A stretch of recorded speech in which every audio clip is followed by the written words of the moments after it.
के साथ 7-8 बंदे थे जो रोज़ वारदातें करते थे।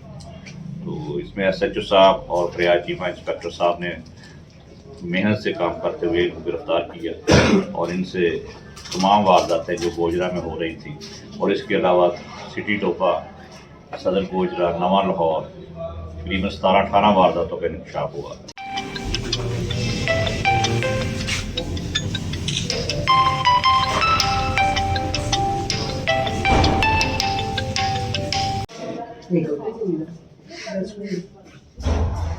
थाना सिटी पुलिस की बहुत बड़ी अचीवमेंट है डीएसपी गोजरा।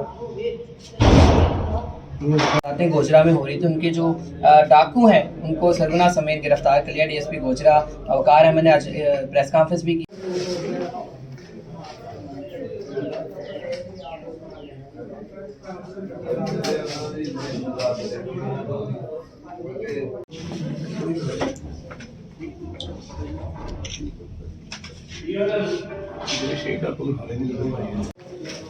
जो मुसलमान आपने गिरफ्तार किए हैं इन्होंने कौन कौन सी वारदातों का इतराफ़ किया?